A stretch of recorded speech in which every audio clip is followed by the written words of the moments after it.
بسم الله الرحمن الرحيم. المبهم ومبهم ما فيه راوي لم يسلم مبهم أو راوي كتير نطبع نطعين. المبهم هو الحديث الذي يوجد في سنده أو متنه تبد متن لا شبه الفر. تيجي مثلا بيجي دبي عن عائشة قالت جاءت امرأة وجب كيف متن بها متن بدا سندج عن رجل عن امرأة. خلاصة حديثة سنة وياد متى زلامة كبيرة بلا كهبة لم يسمى نافي ونطبع قلت بل عبر عنه بلفظ عن مثل قلت يا رجل يا قلت امرأة. تمام تا اینجا ابهامات متنی دا زرار ناده برقم بر نظام به بیرکی کی بو اما ابهامات سندی دا زرار ده چونکی قوات مبهم به امریکا می تثبیت که عادل ضابطه نه عادل ضابطه dolayısıyla kan hadisi كوجي هاتي صحيح نه صحيح.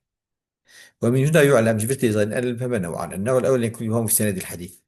النوع الأول تمد نوع الأول يبهم سند إضافة سند حديث إضافة وذلك بأن يكون بعض رواته غير مسمى يمكن راوي ناوي وناطية وإنما ذكر بلفظ عام مثل عن رجل ناطي.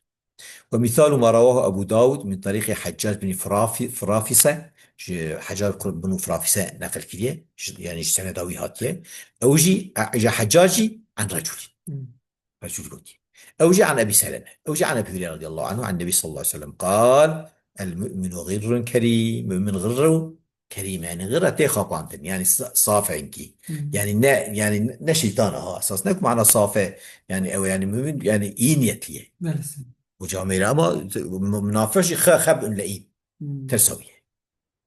فهذا الرجل هو يحيى بن ابي كثير طبعا لذمة سند نبل اجى اثبات كرنا تثبيت كرنا وتابع يحيى بن ابي كثير كما جاء في روايه اخرى لابي داود ايضا دمك روايه لنا ابو داود قلت عن من حجاج عن عن يحيى بن ابي كثير وطي تثبيت اعتقد يجيبها ما درته.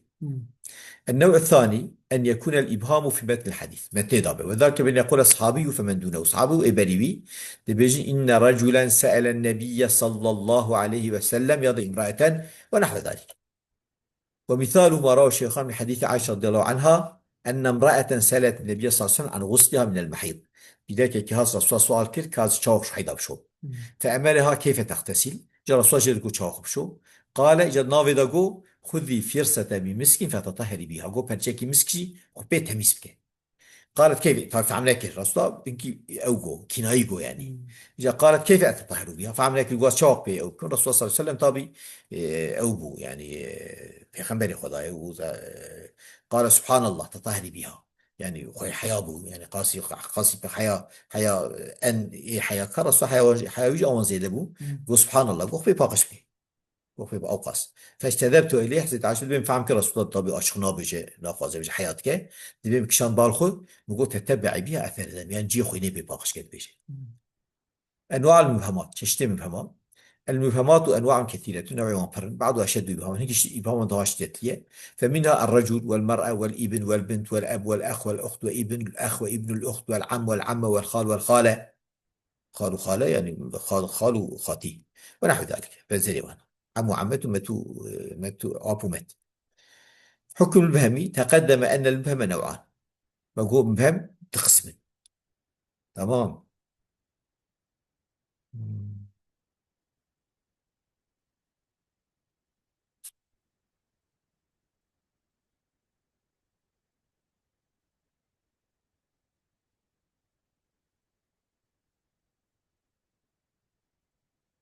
إيه.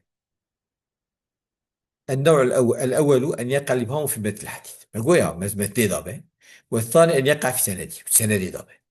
فأما الأول يكتب متن ضابط فحكمه أنه لا خلاف في جواز الاتصال به ما دامت شروط القبول ثابتة موفرة فيه. حكمي أذى خلاف تن جائز بونا دليل أن بي مدك دوام بك شرط قبول تا ثابت وبتجيبن شرط قبول تا ثابت والجيبن. تمام يعني ناوي تنه çünkü أو دمتي دا ناوي بلي نبلي ده ونبلي. وأما الثاني إذ سند دابه فإن كان فهم من الصحابة رضي الله تعالى عنهم تبع عن رجل من الصحابة مثلا عن رجل من الصحابة كان يقول التابعي الثقة عن رجل من الصحابة يكي سخط بيج تابعي سخط بيج عن رجل من الصحابة أو نحو ذلك فهو مقبول. ها مقبولة عند الجمهور باعتبار أن الصحابة كلهم عدول مقوتية قاعدة أصول يجي إيش أصول حديث أبا صحابتها عادل رضوان الله تعالى عليه. وما إن كان المبهم غير أصحابي، المبهم أصحابي به بأن كان من التابعين فمن دونهم تابعوا يبري بن، فلا يجوز الاحتجاج بالحديث الذي في هذا المبهم. نجائز دليل آني نابوي حديثك في المبهم تدهيه، شمال الجهل بحال شو بدون ميزان، لأن من أنبه اسمه لم تعرف عنه فكيف عدلته؟ اسم نابي مبهم به أو بخونا يزانين أو شو عدلته بيزانين يعني أو بخوكيه مش هذا عادلنا عادله. مفهوم؟ نعم. وقد تقدم درباسبو أن من شروط القبول ثبوت عدالة الراوي وضبطه. ما تقولوا شرط قبول شيء كان عدالة الراوي ثابتة وضبطه ثابت به، يواتيكم مناسك بشازا من عادل وضبطه. فإذا زال هذا الإبهام، وقت الإبهام زائل بو وعرف هذا المبهم وكوي مقو أبو داود بمجيء من طريق أخرى جيك الليهات وتبين أنه ثقة وذكرت ويجي فلان كذا وثقته، فحينئذ يحتج به لبدل كما تقدم في حديث المنوخر الكريم أبو يحيى. نعم. ولذلك اجتهد العلماء في بيان مبهم من الرواة شو قاسي شغلنا عالم ببيان ايكو مبهم راوية وندخسنا ورتي بس كتاب مبهمات هنا، وصنفوا في ذلك كتبا كثيرة وقال كتابا في قنيدة تشيكر مبهرن. جاهل الصحيح صح؟ ها مخوي مجايل يجي بس ورد بيجي. ندرج السنين. تمام. المجاهيل ايه مجهول. نعم. المجاهيل ثلاثة نوع: مجهول العين، مجهول الحال ظاهرا وباطنا، ومجهول الحال باطنا لا ظاهرا. مجهول العين هي عيني يتنه، ومثلا يك هبه يك رواية تجي هبه وباشقة تنبه يا مجهول العين. نعم. مجهول الحال ظاهرا وباطنا أري مجهول الحال باطنا لا ظاهرا. ظاهرا وباطنا جنبش درواية هنا درواتي هنا بيجي قرشي نوري بس درواتي هبن أطفيا يا نمشهور العين معلوم العين أما مشهور الحالة ظاهرا وباطنا، يعني واطي كس أو نكر تسكي مسكاوي تدبه. ومجهول حالي باطنا لا ظاهرا، مثلا فيا عدل الظاهر خفي الباطن ظاهري عادله أما تسكية كس تسكيوي نكريه ظاهر أما أقول أيدني مثلا مجهول حالي ظاهر وباطنا درواتي هنا أما كس تحقيق تشكين زانه نب عادلتي ونبدا عادلتي. مجهول حالي باطنا لا ظاهرا دروازي هنا انا قصد رواد او ظاهري بيجي عادله اما يكي مثلا في هواتي كلبه بير جيرانتي كلبه بير ريوتي كلبه وتسكاوي كلبه تونه افيا işte افيا دبي دبي جير دبن او دبي مستور مستور في على بيش مجهول يعني باطني مجهول اما يعني ظاهري نه مجهول باطني مجهول واش خد بيجي. أما مجهول عين فمن لم يروي عنه إلا راوي واحد فقط يكفي روايتك وسماه بالتعيين نافيش قلت يا نافي نبيش خد بمفهم.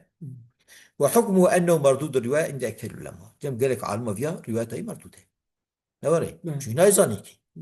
وأقل ما ترتفع به الجهالة العينية أن هندك إيكو جهالة عيني بيراد يعني مجهول عيني درتي أن يروي عنه عدلان أن أص يردحب عادل جا روايتك. قال في تقريب من روى عنه عدلان عيناه ارتفع جهالة عينه. إيك دعاتي رواية كنت عينه يمكن نبي بيجن أو جهالة عينه راتب ونمش في العينات، ولكن لا تثبت له العدالة بمجرد الرواية عنه إلا بتعديل. أما أفهي عدالة فيرا صابتنا بس هذا جبر رواية طوان قال بيجن عادلة تسكبتن يعني مفهوم.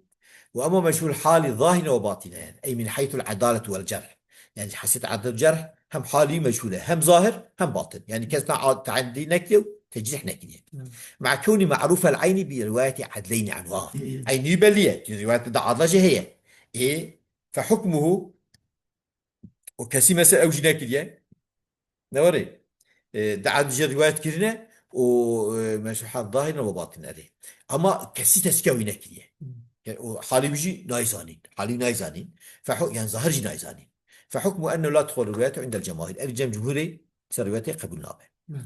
وأما مشهور حالي باطنا باطن تاني كي هو المستور هي الذي هو عدل الظاهر خفي باطن إذا فرقوا فيا ويا دويا دا يعني القرى ظاهري يجي كسوي عادل نزانه أما فيا عدل الظاهر ظاهري وي هتشكي خراب جي نديتيه أما باطني خفيا كس تسكوي نكديه كس تسكوي نكي تسكوي كي يناس كتابي.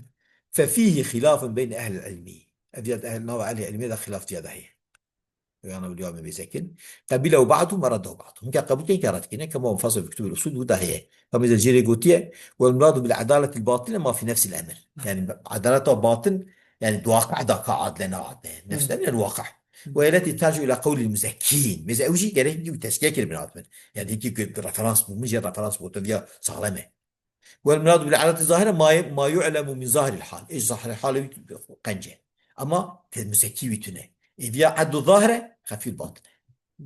أما إيه جوري هم ظاهر هم باطنا مجهول بو درواجي هنا أوقاس Evet. ظاهري ويجي كسن زانه. Evet.